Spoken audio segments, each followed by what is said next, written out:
Now to Bloomington, where Indiana University has voted to temporarily suspend all of the fraternities. That puts a freeze on all social activities and rush or new member recruiting until at least the spring. This comes after issues with hazing and underage drinking within frats at IU. Carlos Diaz is live from the Indiana University campus with a look at how these suspensions could actually affect the economic climate there at IU. Good morning, Carlos.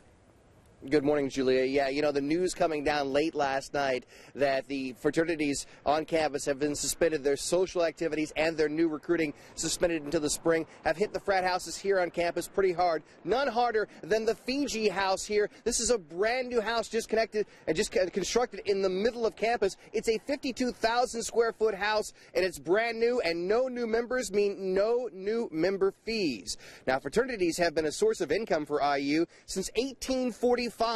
In John Heschinger's new book, True Gentlemen, The Broken Pledge of America's Fraternities, he examined the Indiana University Foundation, which raises money for the university. Now, he found that only 19% of the alumni in the database had been Greek members, but they accounted for 60% of the donations. So that's the positive that the frat houses here at IU give to the IU community. Here's the negative. The suspensions of all the fraternity activities is the reaction of hazing incidents and underage drinking at frat houses. In October, the National Office of Sigma Nu suspended the IU chapter over hazing and alcohol violations. The Delta Tau Delta House at IU also had its charter suspended by its national officials last January. In 2015, Phi Kappa Psi and Alpha Tau Omega, they went down.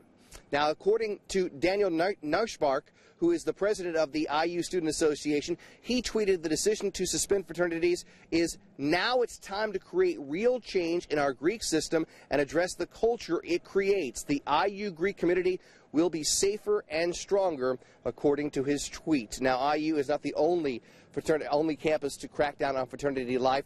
Locally, you have Ball State and Ohio State. They've been cracking down in the last month. And on a national level, Penn State, LSU, Florida State, and Texas State have all taken similar actions against fraternity life after incidents on their campuses as well. Guys, coming up at 6:30, we'll hear from tweets from some of the students, not only here at IU, but also at Ball State and Purdue, about what's going on with the fraternity system here in Indiana. Guys, back to you. All right. Thank you, Carlos. You know, I think it's really interesting to his point there. If the alumni don't like what's happening, they're not going to donate, and that's going to have a big impact. So they got to clean it up. All right. Well, we do know that fraternities, as Carlos pointed out, across the country, they are making changes. In fact, remember in October, the presidents of all 13 Ball State University fraternities agreed not to host any social events with or without alcohol until at least the month of February. They also agreed to have all of their members go through training on alcohol abuse, sexual assault, bystander intervention, and hazing.